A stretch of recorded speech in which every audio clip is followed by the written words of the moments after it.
News ఛానల్కు స్వాగతం. ఈనాటి ముఖ్యాంశాలు: గోదాముల్లో గోల్మాల్, వేల బస్తాలు మాయం. కళాత్మక చిత్రాల దర్శకుడు శ్యామ్ బెనగల్ ఇక లేరు. రహదారుల నాణ్యతలో రాజీ పడవద్దు, ఉప ముఖ్యమంత్రి పవన్ కళ్యాణ్. మరో 2000 బస్సులు అవసరం. బీసీల రక్షణ చట్టానికి తుది మెరుగులు. పరవాడ ఫార్మా కంపెనీలో విషవాయువు లీక్. చెక్క పెట్టెలో శవం కాళ్ల గ్రామస్తుడిదా? ఛత్తీస్గఢ్లో మావోయిస్ట్ అగ్రనేత అరెస్టు. 5-8 తరగతుల్లో నో డిటెన్షన్ విధానం రద్దు. కోస్తా జిల్లాలకు భారీ వర్ష సూచన. 6వ ప్రపంచ తెలుగు రచయితల మహాసభలకు సన్నాహాలు. చలికాలంలో బరువు తగ్గించే ఫుడ్స్ ఇవే. ఈరోజు వార్తలను చూద్దాం. గోదాముల్లో గోల్మాల్. ఏటా 50 లక్షల టన్నులకు పైగా ధాన్యాన్ని రైతుల నుంచి తీసుకుని మిల్లర్లకు పంపారు. ప్రతి సంవత్సరం సుమారు 30 లక్షల టన్నుల బియ్యాన్ని సిఎంఆర్ కింద మిల్లర్లు పౌర సరఫరాల శాఖ గోదాములకు సరఫరా చేశారు. ఏ గోదాముకు ఎన్ని వెళ్ళాయో, అక్కడి నుంచి మండల గోదాములకు ఎన్ని చేరాయో, ఇంకా అక్కడ ఎన్ని నిల్వలు ఉన్నాయో 5 ఏళ్లుగా సరైన లెక్కలే లేవు. గోదాముల నిర్వాహకులు ఎంత చెబితే అంత రాసుకోవడమే పౌర సరఫరాల సంస్థకు అలవాటయింది. మచిలీపట్నంలో మాజీ మంత్రి పేర్ని నానికి చెందిన గోదాములో 4840 టన్నుల బియ్యం మాయమైంది. తాజాగా కాకినాడలోని గోదాములో 4000కు పైగా బస్తాలు లెక్క తేలలేదు. గతంలో అంబేద్కర్ కోనసీమ, కర్నూలు జిల్లా, తిమ్మంచర్ల, బాపట్ల సమీపంలోని అనేక నియోజకవర్గాలలో లారీల కొద్దీ బియ్యం మాయమయ్యాయి.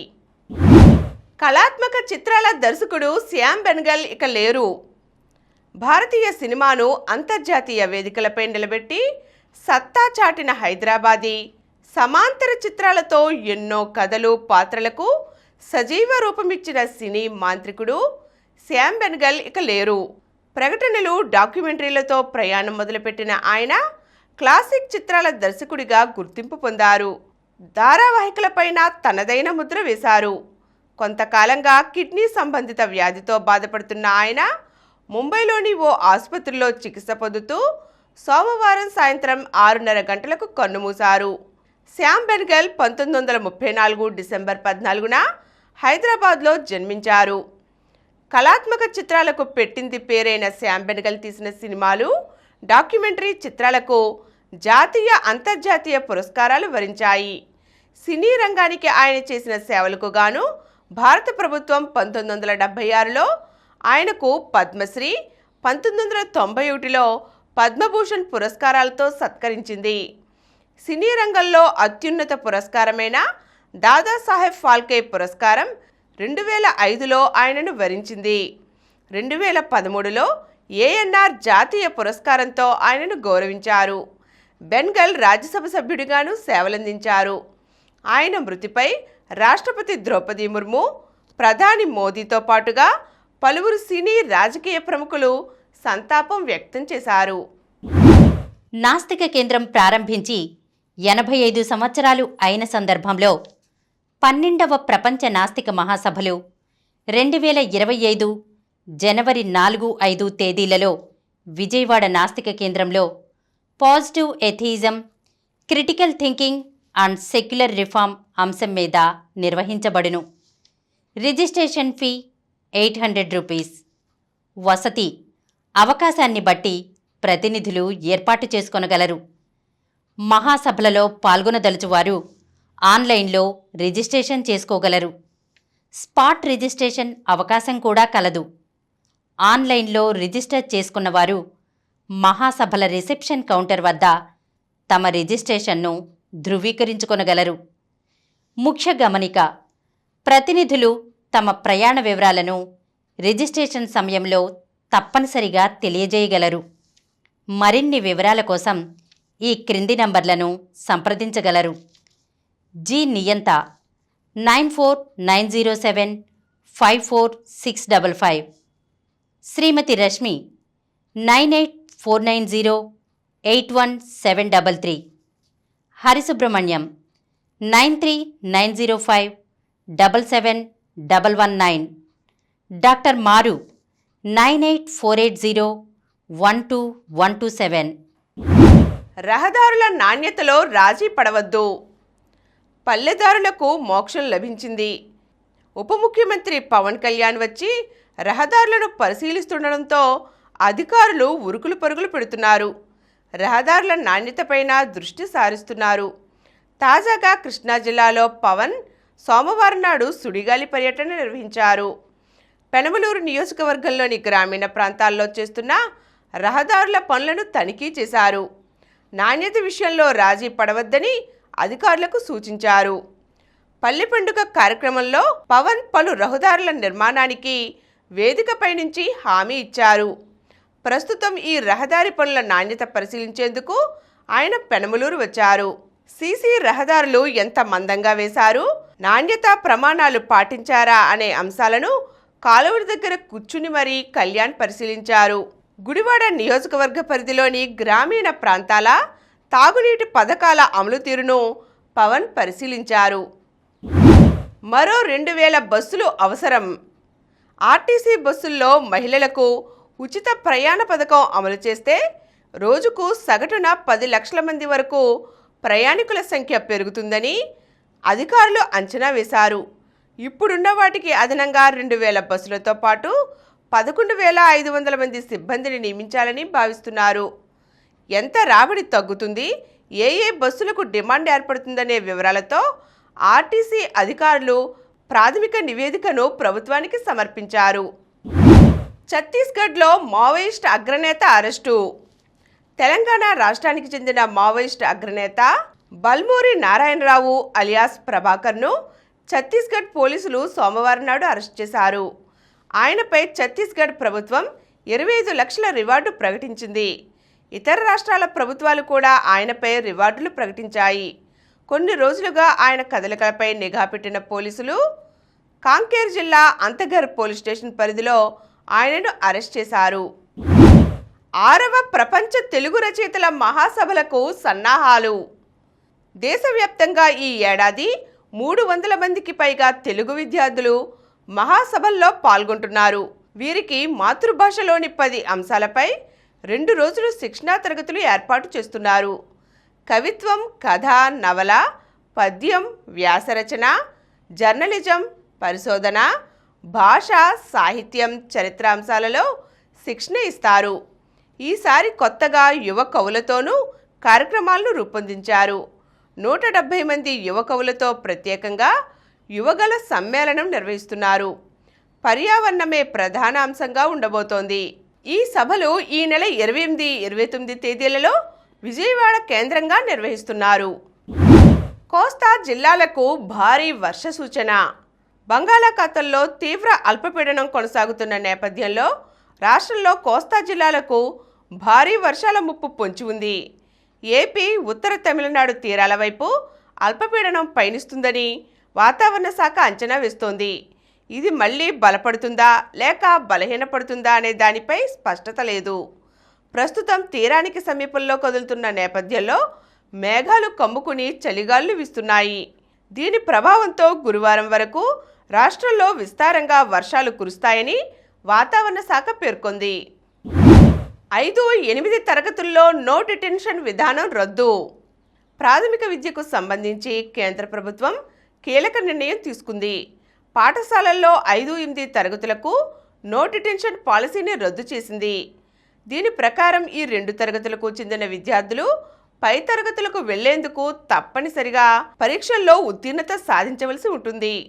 ఇప్పటి వరకు పరీక్షల్లో పాస్ అయినా, ఫెయిల్ అయినా హాజరు శాతంతో విద్యా హక్కు చట్టం ప్రకారం పై తరగతులకు పంపిస్తున్నారు.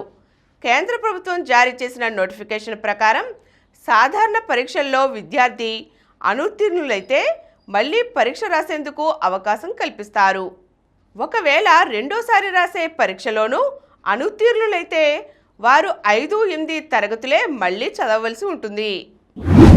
ఒకే గుడ్డులో 2 కోడిపిల్లలు. పొదిగించిన ఓ గుడ్డు నుంచి ఇలా 2 కోడిపిల్లలు బయటకు వచ్చాయి. తెలంగాణలోని ఆదిలాబాద్ జిల్లా బోధ్ మండలం పొనాల గ్రామంలో ఈ అరుదైన ఘటన చోటు చేసుకుంది. ఇక్కడ సోమవారం నాడు ఒక గుడ్డులో నుంచి 2 పిల్లలు బయటకు వచ్చాయి. 2 కోడి పిల్లలు ఆరోగ్యంగా ఉండగా చుట్టుపక్కల వారు వీటిని చూసి ఆశ్చర్యపోయారు. దీనిపై పశు వైద్యాధికారి జన్యుపరమైన లోపాలతో ఇటువంటి జరుగుతాయని పేర్కొన్నారు. పరవాడ ఫార్మా కంపెనీలో విషవాయువు లీక్. అనకాపల్లి జిల్లా పరవాడ జవహర్లాల్ నెహ్రూ ఫార్మాసిటీలో తరచూ సంభవిస్తున్న ప్రమాదాలు కార్మికులు స్థానికుల్లో ఆందోళన రేపుతున్నాయి. తాజాగా సోమవారం ఓ ఫార్మా కంపెనీలో విషవాయువు లీక్ అయి 2 కార్మికులు తీవ్ర అస్వస్థతకు గురయ్యారు. పోలీసుల కథనం మేరకు రక్షిత డ్రగ్స్ ఫార్మా కంపెనీలో ఇంటర్మీడియట్ డ్రగ్స్ తయారు చేస్తున్నారు. ఉత్పత్తి ప్రక్రియలో భాగంగా తెల్లవారుజామున ప్రొడక్షన్ బ్లాక్ 1లో హైడ్రోజన్ సల్ఫైడ్ లీక్ అయింది. అక్కడ విధుల్లో ఉన్న ఒడిశాలోని రాయగడ సమీప కాశీపూర్కు చెందిన కాంట్రాక్ట్ కార్మికులు దేవ్బాగ్ ఉగ్రేసర్ గౌడ ఆ వాయువు పీల్చడంతో అస్వస్థతకు గురయ్యారు. వారు స్పృహ తప్పి పడిపోగా పై అంతస్తులోని కెమిస్ట్ గుర్తించి ఆక్సిజన్ అందించారు. అనంతరం షీలానగర్లోని కిమ్స్ ఐకాన్ ఆసుపత్రికి తరలించారు. దేవ్బాగ్ పరిస్థితి ఆందోళనకరంగా ఉందని పోలీసులు తెలిపారు. చెక్కపెట్టెలో శవం కాళ్ల గ్రామస్తుడిదా? పశ్చిమ గోదావరి జిల్లా ఉండి మండలం ఎండగండి గ్రామానికి చెందిన చెక్కపెట్టెలో పెట్టి పార్సిల్ చేసిన మృతదేహం కాళ్ల గ్రామానికి చెందిన బర్రే పార్లయ్యది కావచ్చునని పోలీసులు అనుమానిస్తున్నారు. DNA పరీక్ష నిర్వహించాక విషయం తెలుస్తుందని తెలిపారు. ఈ కేసులో కీలక ఆరోపణలు ఎదుర్కొంటున్న తిరుమాణి శ్రీధర్ వర్మకు మృతుడిగా అనుమానిస్తున్న పర్లయ్యకు మధ్య ఎలాంటి సంబంధమూ లేదు. పర్లయ్యకు గ్రామంలో వివాదరహితుడిగా పేరుంది. బీసీల రక్షణ చట్టానికి తుది మెరుగులు. ఎన్నికల్లో బీసీలకు ఇచ్చిన కీలక హామీ అయిన రక్షణ చట్టానికి ప్రభుత్వం తుది మెరుగులు దిద్దుతోంది. ఈ చట్టంపై ఏర్పాటైన మంత్రుల కమిటీ ప్రాథమికంగా ఇచ్చిన సూచనలను అధికారులు సోమవారం ముఖ్యమంత్రి చంద్రబాబుకు వివరించారు. మరింత కసరత్తు చేసి సాంకేతిక న్యాయపరమైన సమస్యలు తలెత్తకుండా ఈ చట్టాన్ని తీసుకురావాలని ఆయన వారిని ఆదేశించారు. బీసీలకు స్థానిక సంస్థల్లో 34% ఉన్న రిజర్వేషన్లను గత ప్రభుత్వం 24% తగ్గించింది. దీంతో 16,500 మంది బీసీలు పదవులకు దూరమయ్యారు. 34% రిజర్వేషన్లు పునరుద్ధరించడానికి ఉన్న అవకాశాలను పరిశీలించాలని ఆయన సూచించారు. చలికాలంలో బరువు తగ్గించే ఫుడ్స్ ఇవే. ఫైబర్ ఎక్కువగా ఉండే స్వీట్ పొటాటో తినడం వల్ల కడుపు నిండుగా ఉంటుంది. చలికాలం సాయంత్రం పూట సరదాగా అవి ఇవి స్నాక్స్ తినే బదులు నట్స్నే స్నాక్స్గా తీసుకోవాలి. ఇక క్యారెట్లో క్యాలరీలు తక్కువ, పీచు ఎక్కువ. దీంతో బరువు, BMI, కొవ్వును తగ్గించుకోవచ్చు. నిత్యం మన డైట్ మెనూలో ఆకుకూరలు ఉండవలసిందే.